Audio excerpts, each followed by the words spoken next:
안녕하십니까. 동국대학교 경주캠퍼스 불교학과 김성철입니다. 이제 오늘도 지난 시간에 이어서 이제 부처님의 그 일생에 대해서 말씀드리겠습니다. 지난 시간에 부처님께서 성도 하시고 나서, 그러니까 보리수 밑에서 깨달으시고 나서, 이제 가만히 12연기를, 그러니까 전생과 내생에 대해서, 혹은 현세의 인과관계에 대해서 계속 이제 순관, 역관, 과거에서 현재로 혹은 현재에서 과거로 소급하는 그런 관찰을 되풀이하시면서 세상 돌아가는 법칙을 자꾸 점검하시는 거죠. 그러니까 그래서 이 연기의 법칙을 이제 부처님께서 발견하셨다 얘기를 했는데 그 연기를 자꾸 되풀이해서 이제 관찰을 하시는 거죠. 지난 시간에 이제 그 얘기를 드렸는데 일단 연기의 법칙을 이제 한마디로 얘기한다면은 우주와 생명과 그 다음에 이 모든 과거, 현재, 미래 모든 시간을 다 지배하는 유일한 법칙이 바로 연기 법칙입니다. 그래서 이 부처님은 이런 연기법의 발견자이다 이렇게 얘기하죠. 그래서 우리가 어떤 법칙을 얘기할 때 물리학에서 뉴턴의 만유 인력의 법칙이다 이제 이게 있다는 얘기를 하죠. 혹은 아인슈타인의 상대성 원리다 이런 얘기를 하죠. 근데 그런 식의 법칙들은 사실은 물질 세계에 대해서만 해당되는 법칙입니다. 마음의 세계에 대해서는 사실은 그 법칙에 해당이 안 되죠. 또 현재 만유인력의 법칙이건 상대성 원리건 간에 아직도 그것이 완전한 어떤 물질 세계를 다 해명하는 그런 법칙은 아니고 지금도 모색 중에 있는 이제 그런 것들이 물리학의 법칙인데 이 연기 법칙은 물질의 세계만이 아니고 마음의 세계 또 마음의 세계만이 아니고 내가 태어나기 전 전생, 현생, 내생에 걸쳐갖고 온 우주를 지배하는 유일한 이제 법칙이다 이렇게 얘기할 수가 있죠. 그래서 물리학서 얘기하는 통일장이론, 통일장이라는 그런 이상적인 어떤 법칙을 계속 연구하고 있는데 바로 그 용어를 빌린다면은 이 연기의 법칙은 이제 불교적인 대통일장 이론이다 이렇게 얘기할 수 있습니다. 그래서 이 연기법의 발견자가 바로 부처님이시다라고 얘기할 수 있습니다. 그래서 이렇게 깨닫고 나서 깨달으시고 나서 범천이 그러니까 번화한 현실의 권청, 청에 의해서 이제 설법을 시작하시죠. 드디어 이제 발걸음을 옮기시는데 제일 처음에 누구를 찾아가시냐 하면은 전생이 아니고 보리수 밑에 가시기 전에 이제 부처님께 무소유처의 삼매와 비상비비상처 삼매를 알려줬던 알라라깔라마와 우따까라마부타 이 두 분의 스승을 찾아갑니다. 그러니까 제일 처음에 찾아간 게 그러니까 자신한테 이제 바로 직전까지 지도를 했던 그 스승한테 이 깨달음을 알려드려야 되겠다 하고 찾아갔는데 알라라깔라마는 바로 전날 돌아가셨다 하는 얘기를 하고 우따까라마부타는 일주일 전에 이제 죽었다라는 얘기를 듣게 됩니다. 그래서 그럼 어떻게 할 것인가 하다가 이제 그 다음에 수사타라는 처녀한테 우유죽을 마실 때 바로 직전에 고행을 하고 계셨죠. 고행을 같이 했던 5명의 비구한테 찾아갑니다. 5명의 비구를. 이 5명의 비구는 그때 부처님께서 고행을 포기한 걸 보고 실망을 해서 어디로 떠나갔냐 하면은 이 왕세성 부근에서 바라나시까지 가 있었습니다. 바라나시까지. 그래서 여기가 근 400km, 서울에서 부산까지의 거리 정도 된다는 얘기를 합니다. 근데 부처님께서 이 떠난 5명의 비구를 찾아서 이제 보드가야에서 깨달으신 다음에 바라나시까지 이제 가시죠. 한 달 정도 걸리셨겠죠. 이렇게 걸어가셔갖고, 법을 이제 피기 시작하는데, 처음에 부처님이 오시는 모습을 보고는, 이 5명의 친구가 멀리서 오시는 모습을 보고는, 아이고, 이 고타마 시다랬다. 타락한 수행자가 오는구나. 우리가 번체만체 이제 하지 말자 하면서 다짐을 합니다. 그런데 점점점 가까이 올수록 그 모습과 풍채와 위위에 눌려서 다들 머리를 숙이게 됩니다. 그러면서 이제 법을 듣게 되죠. 그때 부처님께서 제일 처음에 설법하신 내용이 바로 중도의 설법입니다. 중도. 중도의 설법 중에 제일 먼저 설법하신 것이 바로 고락중도입니다. 고락.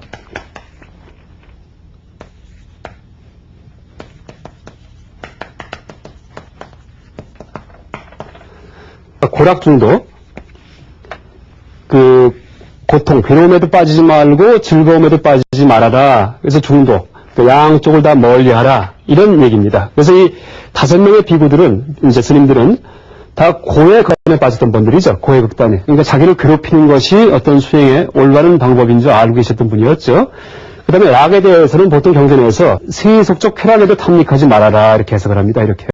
그래서 이제 양극단을 떠나서 중도의 길을 가라 이렇게 얘기를 합니다. 그런데 지금 그 암경이든지 이제 우리가 보고 있는 여러 이제 초기 경전들도 실제는 부처님 당시의 그 경전이 아니고 나중에 이제 구전되다가 한 4, 500년 있다가 다시 이제 필기가 됐다가 그게 다시 또 시대가 흐르면서 이제 계속 전수가 돼가지고 오늘날 2500년 이후에 여기까지 이제 온 겁니다. 그래서 그 제가 여기서 이제 하나의 제 생각을 얘기 드린다면은 고락중도라고 할 때 이 낙의 의미가 단순히 세속적 쾌락이겠느냐라고 이제 우리가 한번 생각해 볼 수 있습니다. 그러니까 무슨 말씀이냐 하면은 부처님이 수행하시기 전에, 그러니까 이제 이 보르스 밑에 오셔갖고 깨달음을 추구하기 위해서 이제 그 정관, 연부수 밑에 정관을 가만히 회상해서 그 수행에 들어가시기 전에 그 어떤 수행을 하셨냐면 고행을 하셨고 또 하나가 무소유처 정과 비비상처 정이라는 삼매를 닦으셨죠.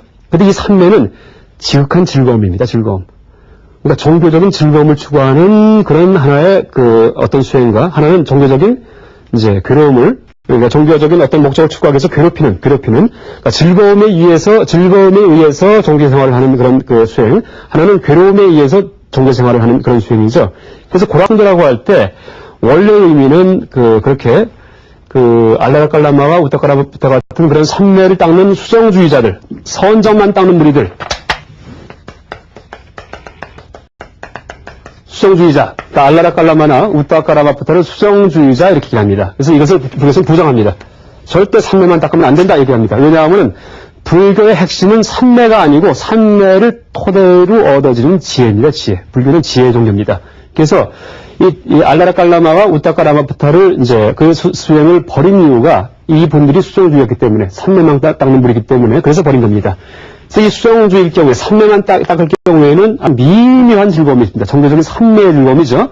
또 다섯 비구는 고행을 했던 비구죠. 그래서 이 두 가지가 다 올바른 수행이 아니다 하는 의미에서 고락중도를 설하지 않으셨나라고 이제 생각이 됩니다. 이것은 제 의견이고요. 어쨌든 이제 이런 그 고락중도에 설법을 하신 다음에 그 다음에 이제 사성제, 뭐, 흔히 우리가 알고 있는 팔정도 같은, 이제 그런 설법을 하시게 되죠. 사성제, 팔정도와 같은. 그래서 이 사성제와 팔정도 같은 그런 교리 내용에 대해서는 제가 이제 다음 이제 번 시간에 다시 자세히 얘기를 드릴 거고요. 일단 오늘 시간에는 깨달으신 다음에 5비고한테 5명의 비고 스님들한테 법을 설하신 다음에 어떤 과정을 거쳐서 전법, 법을 설하시다가 나중에 열반하셨는지 이제 그런 그 내용에 대해서 얘기 드리겠습니다. 그래서 처음에 5명의 이제 친구들이 다 아란이 되죠. 그래서 세상에는 6명의 아란이 생겼다. 이렇게 말씀하시죠. 그 다음에 길을 떠나서 나중에 야사라는 이제 젊은이를 만나서 야사라는 젊은이를 교화시키고 그 다음에 그 친구 54명을 교화시켜서 총 앞에 얘기드렸던 이제 6명의 아란, 부처님까지 포함해서 총 60명의 아란이 생겼다라는 또 선언을 하십니다. 그래서 이때 60명의 아란이다 얘기할 경우에는 이 부처님까지 포함이 된 얘기입니다.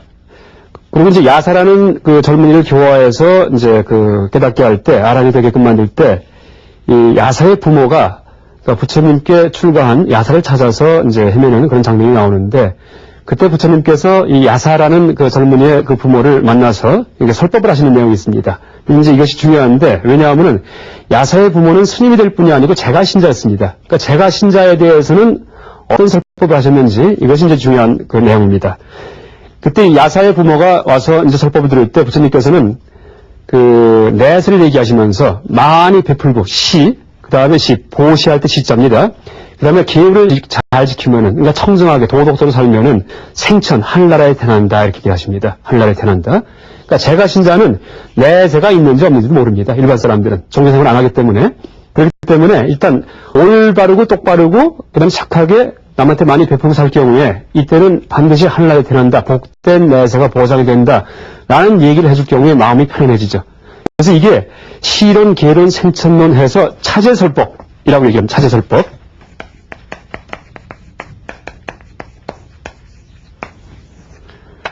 철저히 세속 내에서 우리가 일반 속인들이, 일반 세속 사람들이 희망하는 그런 행복하게 살 수 있는 이제 그런 방법을 먼저 설해주세요. 행복하게 사는 방법은 딴 거 없습니다. 철저하게 착하게 사는 거, 남한테 많이 베풀고 계획 잘 지키는 거. 왜냐하면 인광보의 이치가 있기 때문에 내가 남한테 많이 베푸면 베푼 것만큼이 나중에 다 나한테 돌아오죠. 그게 내생에. 또 내가 계를 잘 지킬 경우에는 청정하게 살기 때문에 그런 청정한 세계에 태어나게 됩니다. 내생에. 그래서 이제 계와 이 베품, 보시가 밝은 내세를 보장하는 그런 그 삶의 방법이 되죠. 이 얘기를 먼저 하십니다. 그리고 이 일반 스님의 경우에는 차세대법 이후에 나중에 사성제 아니면 12연기 같은 그런 깨달음에 대한 얘기를 하시죠. 그래서 어쨌든 이 야사의 부모가 이제 제가신자가 됨으로써 처음으로 사부대중이 이제 형성되었다 이렇게 얘기를 합니다. 남자 제가신자를 우바세라고 얘기하고 여자 제가신자를 우바이라고 얘기를 하죠. 그래서 이렇게 우바세, 우바이, 이제 비구, 비구니 스님 이렇게 사부대중이 최초로 이제 형성되었다라고 얘기를 하죠. 그 다음에 이 60명의 비구 스님들에게 이제 드디어 전법 선언을 하십니다. 그러니까 각자 길을 떠나서 이 법을 살아가라 이렇게 얘기를 하십니다. 그래서 어떻게 얘기하시냐 하면은 비구들이여 길을 떠나가라 중생을 가련히 여겨 중생의 안락을 위해 세간을 사랑하기 위해 신들과 인간의 이익과 안락을 위해 두 사람이 한 길을 가지 말아라. 처음도 좋고 중간도 좋고 끝도 좋은 도리에 맞고 잘 정돈된 말로 법을 설하거라 이렇게 얘기를 하십니다. 그래서 아라한이 되게끔 지도하신 60명의 제자를 다 뿔뿔이 흩어지게 이제 그 명령을 내리십니다. 그래서 이렇게 헤어진 다음에 부처님께서 이제 다시 마가다국으로 돌아오십니다. 녹야원과 바라나시 이 살법이 끝난 다음에 이제 다시 이제 마가다국으로 돌아오시는데 마가다국은 이 보드가야 왕사성이 있는 바로 이 지역입니다. 그러니까 다시 돌아오시는 거죠. 다시 돌아오셔갖고 처음에 그러니까 가섭 중에 여러분 마하가섭하는 안한존자, 가섭존자 우리 절에 가면은 대웅전에 두 분 모셔져 있죠. 그분 말고 우르벨라 가섭이라는 분이 계십니다. 우르벨라 가섭. 그래서 우르벨라 가섭이라는 분이 어떤 종단의 종교 지도자였는데 그분과 이 법전, 이제 진리에 대해서 그 법력에 의해서 서로 겨뤄서 부처님이 굴복을 시키시죠.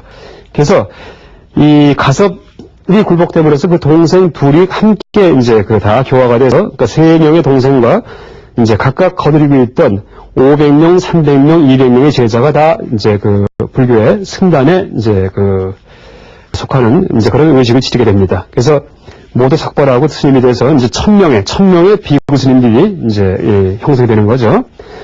그 이후에 가섭 삼형제의 교화에 의해서 1000명의 승단이 1000분들이 이루어진 승단이 형성되고 나서 그 이후에 사리불과 이제 목곤년 그러니까 두 분의 제자가 이제 교화가 되는데 이분들은 부처님께서 직접 나가셔서 교화하신 게 아니고 이 두 분이 사리불 목곤년은 원래 먼저 제가 바라문교랑 사문계통의 종교를 얘기할 때 사문계통의 종교 중에 회의론자 산자야 벨라티푸타라는 사람을 얘기한 적이 있습니다.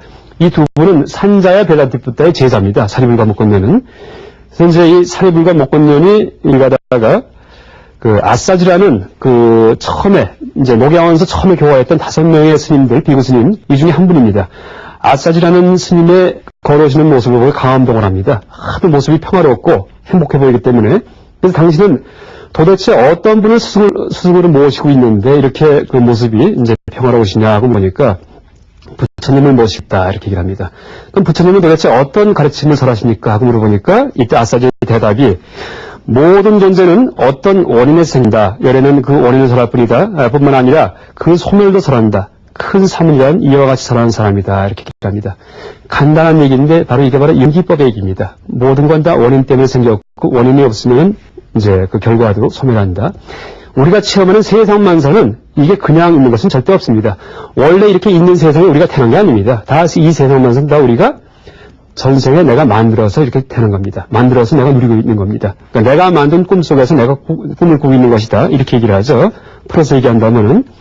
그래서 이제 이런 식의 설법을 듣고 나서 감동을 받습니다. 그래서 이제 사리불과 목곤년이 이 산자의 제자였는데 그 같은 동료 제자들 250명과 함께 이제 승단에 귀의를 합니다. 그래서 아까 말씀드렸던 우르벨라 가섭 삼형제, 이제 우르벨라에 있는 가섭을 위시로 한 가섭 삼형제의 이제 교단 1000분하고 그 다음에 산자의 제자 250분이 합해져서 1250명이 되는 겁니다. 그래서 금강경에 부처님께서 여 대비기 중 1250인 구할 때 그 1250이라는 숫자가 이제 처음에 이제 일시에 형성된 이제 교단의 그 숫자를 얘기하는 겁니다. 하나 이제 특이할 얘기는 사리불의 삼촌 중에, 그러니까 사리불의 삼촌이 교화되는 이제 얘기가 있는데, 장조범지라는 분이 계십니다. 장조범지. 장조, 이게 손톱조자이기 때문에 손톱이 큰 브라만이다. 장조범지, 이런 의미인데, 장조범지를 교화하는 이제 일화가 아주 재밌기 때문에 하나를 소개해드리겠습니다. 이 장조범지는 나중에 마하꼬띠까, 그러니까 한문으로는 마하구이라라는 그런 아주 유명한 제자가 되죠. 장조범지가 사리불의 삼리죠. 사리불은 사리라는 어머니의 아들이죠. 그러니까 사리불 할 때 샤리푸트라 이렇게 얘기를 합니다. 그러니까 사리불은 샤리푸트라의 음사어입니다. 그래서 이제 불자는 뿌트라가 이 범어로 아들이라는 의미를 갖고 있기 때문에 그래서 이제 사리자 이렇게 번역을 하게 됩니다. 사리자, 아들자 써가지고요. 근데 이 장조범지가 여동생이 있었는데, 여동생이 바로 사리자, 사리가 있었는데, 사리라는 여동생이 있었는데, 임신을 했는데, 갑자기 이 여동생이 아주 총명해져요. 아주 너무너무, 그전과 다르게 총명해졌기 때문에 참 이상하게 생각해요. 그래서 가만히 관찰해보니까 틀림없이 뱃속에 임신된 어린아이가 굉장히 아주 총명한 어린아이일 것이다.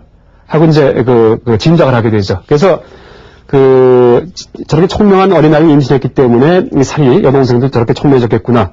그러니까 만약에 저 어린아이가 태어나서 나중에 장성한 다음에 나중에 굉장히 학식이 많아지고 지식이 많아져서 혹시 너무 똑똑해지면 나를 업신 여길 수도 있겠구나. 내가 가만히 있어서는 안 되겠구나 하면서 공부를 시작합니다. 장조범지가.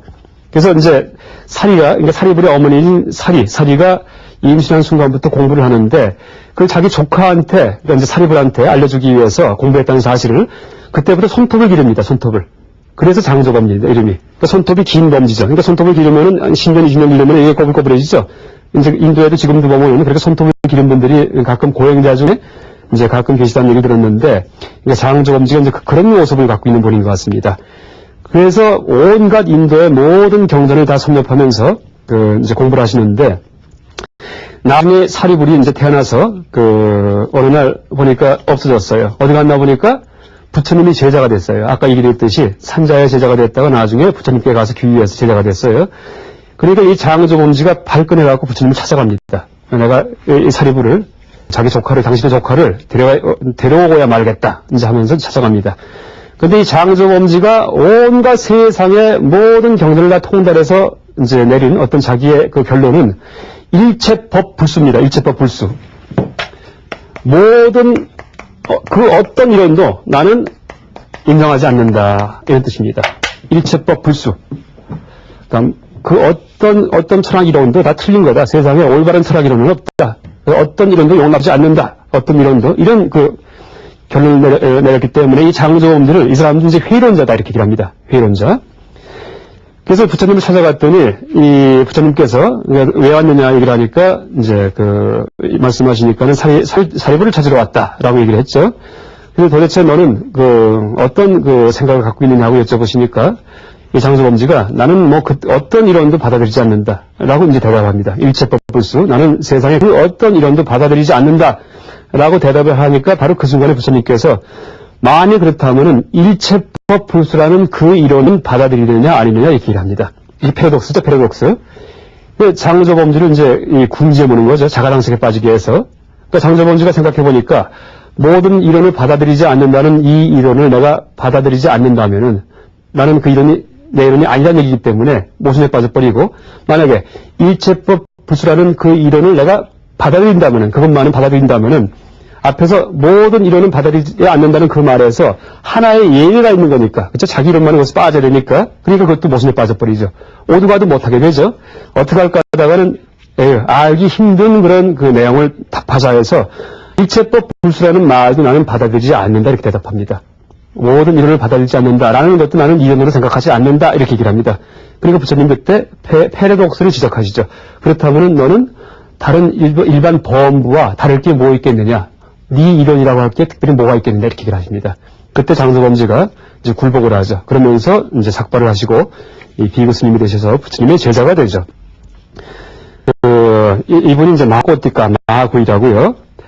그 마하가섭일 경우에는 이제 그 어떻게 교화가 되냐 하면은 마하가섭은 원래부터 이 아주 청정하게 수행하는 아주 이름난 그 수행자였다라고 얘기를 하죠. 그래서 이 빈비설화 왕이 기증한 중림정사, 그러니까 중림정사는 그 빈비설화 왕은 바로 이 마가다국, 그러니까 보드가 왕사성이 있는 마가다국의 이제 그 임금님입니다.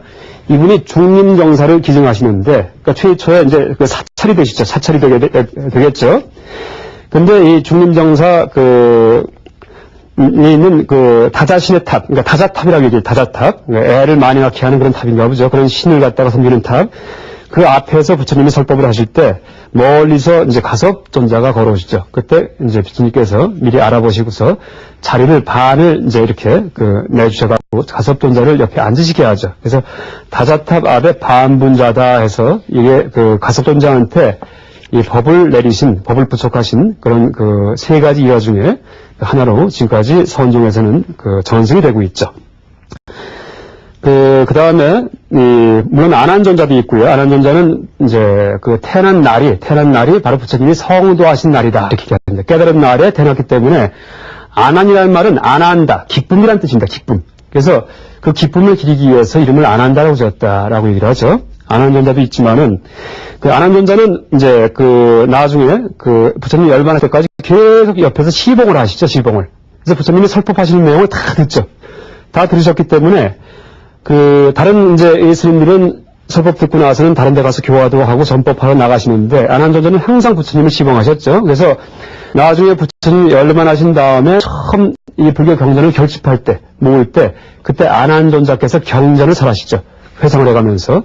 그래서 우리가 이 불교 경전에서 처음 시작이 여시아문으로 시작하는데, 여시아문.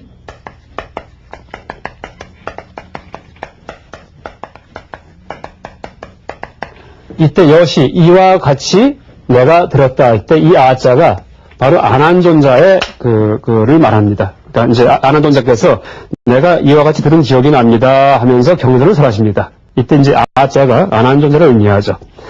근데 안한존자는 이렇게 부처님을 평생 시봉한 분이었는데 그 형인 이제 한 분이 부처님을 반역한 분이 있죠. 누구냐면 대바다tta 혹은 조달, 제바달라고 얘기를 하기도 해요. 대바다tta입니다. 원래는. 원래 이름은 이제 대바다tta인데 한문 음역어로 제바달다 혹은 조달.